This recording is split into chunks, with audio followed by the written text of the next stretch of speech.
निवडणुकीचा कालावधी जर याच्यात व्हेरिटी शेक करत असेल तर मी आज एखाद्या माऊलीचं बघतोय माल आहे माझ्या गळ्यात. कोण नालायक मिळत असेल तर माऊलीचा मी वाट लागेल. मी तुमच्या बरोबर आहे. माझी आमदार पलीकडे 8 लाख रुपये रेट मिळाले तुम्हाला 5.5 मी तुमच्या आंदोलनात बसलोय. ज्यावेळेस मी कार्यक्रम सोडले दिवसभर त्याच्या बरोबर होते. रिंग रोड आणि रेल्वे मार्गाच्या मुद्द्यावर शेतकऱ्यांशी बोलताना आमदार बाबाजी काळे यांची जीभ घसरली. रिंग रोड प्रश्नी बाधित शेतकऱ्यांशी संवाद साधताना शिवसेना उद्धव बाळासाहेब ठाकरे पक्षाचे खेड आळंदी विधानसभेच्या आमदाराचा तोल ढासळला. माजी आमदार काय मेला होता का, हे माजी आमदार दिलीप मोहिते यांच्याबाबतचं केलेलं व्हायरल वक्तव्य चर्चेत. व्हायरल व्हिडिओतून आमदार महोदयांची पुन्हा चिडचिड उघड. शेतकऱ्यांना मदत करण्याची आजही माझी प्रामाणिक भूमिका आहे. विरोधकांनी व्हिडिओची छेडछाड करून शेतकरी हिताच्या वाक्याला कात्री लावली. व्हायरल व्हिडिओबाबत बोलताना आमदार बाबाजी काळे यांनी मांडलं मत.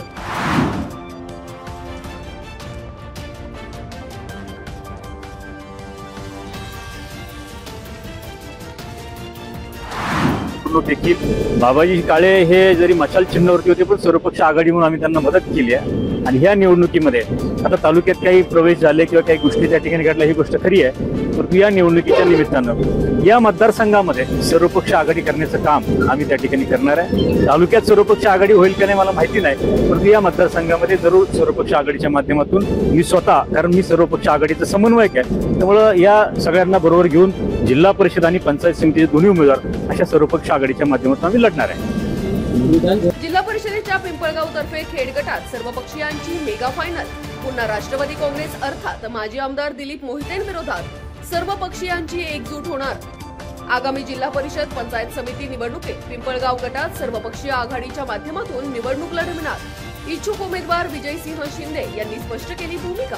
पिंपळगाव येथे 13 गावांमधील होम मिनिस्टरच्या खेळानंतर सोमवारी हजारो महिलांच्या उपस्थितीमध्ये होणाऱ्या मेगा फायनलवर सहभागी महिलांवर बक्षिसांची खैरात.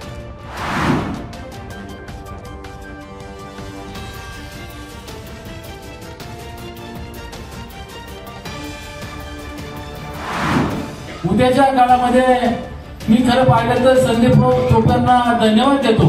त्यांनी गेल्या 33 वर्षाची एक आठवण करून दिली.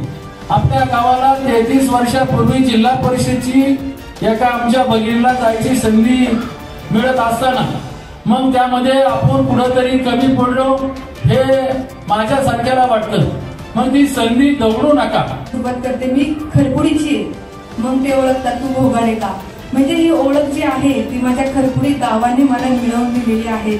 ही उमेदवारी जी मिळालेली आहे ती मला नाही, माझ्या भोगाडे परिवाराला नाही, तर ही खरपुडी गावाला मिळालेली उमेदवारी आहे. खरपुडी ग्रामस्थांचं सहकार्य आणि मार्गदर्शन कायमच माझ्या परिवाराला मिळालेलं आहे. जिल्हा परिषद अनुषंगाने निवडणुकीच्या आखाड्यात उतरलेल्या दीप्ती प्रसाद भोगाडे यांच्या राजकीय वाटचालीसाठी अख्खं खरपुडी बुद्रुक गाव एकवटलं. गाव बैठकीनंतर आई तुकाई मातेच्या साक्षीने भगवी शाल आणि विजयी नारळ सोपवत दिल्या विजयी शुभेच्छा. गावाला तब्बल 33 वर्षांनी जिल्हा परिषदेसाठी संधी मिळाली. संधीचं सोनं करा. खरपुडीकर ग्रामस्थांसह महिलांनी दीप्तीताईंसाठी धगधगती मशाल घेतली हाती. जिल्हा परिषदेच्या रेटवडी गटातील निवडणुकीच्या अनुषंगाने शिवसेना उद्धव बाळासाहेब ठाकरे गटाच्या इच्छुक उमेदवार दीप्ती प्रसाद भोगाडे यांच्यासाठी ग्रामस्थांनी रविवारी दिवसभर गाव भेट दौरा. पहिल्या टप्प्यात खरपुडी बुद्रुक, रेटवडी, निमगाव, गोसासी, वाकळवाडी, वरुडे, वाफगाव, गुळाणी, ढोरे भांबुरवाडी, राक्षवाडी, टाकळकरवाडी, तुकाईवाडी, तिन्हेवाडी, सातकर स्थळ गावांना दिल्या भेटी.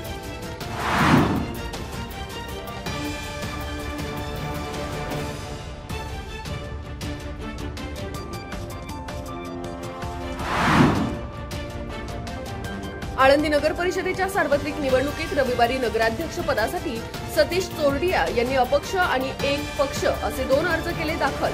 आजच्या दिवशी आळंदीमधून नगर सदस्य पदासाठी तब्बल 65 नामनिर्देशन. उमेदवारी अर्ज दाखल करण्यासाठी आता सोमवार अखेरचा दिवस. राजगुरुनगर नगर परिषदेसाठी नगराध्यक्ष पदासाठी मंगेश वसंतराव गुंडाळ यांनी अपक्ष अर्ज केला दाखल, तर नगर सदस्य पदासाठी महिलांचे 32 अर्ज, पुरुष उमेदवारांचे 37 अर्ज दाखल.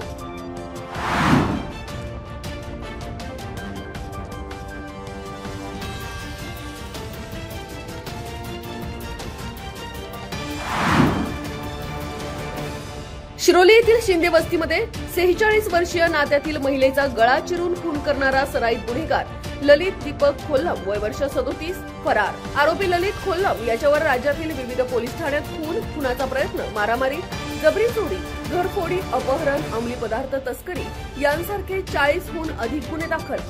आरोपीची माहिती देणाऱ्याचे नाव गोपनीय ठेवून योग्य पारितोषिक देण्यात येईल. खेड पोलिसांनी केले जाहीर. गुन्हेगाराबद्दल माहिती मिळाल्यास खेड पोलीस ठाणे 02135222033 या क्रमांकावर अथवा पोलीस निरीक्षक सुभाष चव्हाण यांच्या 9823515911 आणि पोलीस उपनिरीक्षक श्रीकांत गोडके यांच्या 7387911010 या मोबाईल क्रमांकावर संपर्क साधावा. खेड पोलिसांनी केले आवाहन.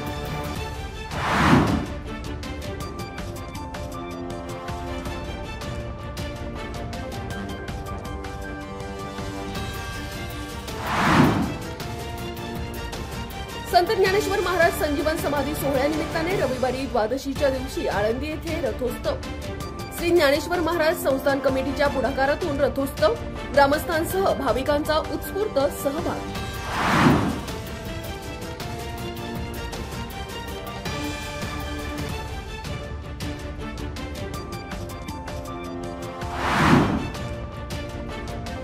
गुळाणी वापगाव रस्त्याचे काम कासवगतीने. धुळीच्या त्रासाने नागरिक हैराण, अपघाताचे प्रमाण वाढले. प्रवासी वाहन चालकांच्या आरोग्याचा प्रश्न गंभीर. खडीकरण केल्यामुळे उडणाऱ्या धुळीमुळे श्वसनाचे विकार आणि आरोग्याच्या तक्रारी वाढल्या. रस्त्यावरील खडीमुळे दुचाकी चालवणेही झाले कठीण. सार्वजनिक बांधकाम विभागाने रस्त्याच्या कामाकडे लक्ष द्यावे आणि मंजूर केलेल्या निधीचा योग्य वापर व्हावा. स्थानिक नागरिक प्रवाशांनी केली मागणी. कडूस, खेड, गुळाणी, वाफगाव, लोणी या मार्गाचा भाग असलेल्या गुळाणी वाफगाव रस्त्यासाठी सुमारे 141 कोटी रुपयांहून अधिक निधी मंजूर. मात्र रस्त्याच्या कामाला गती येईना.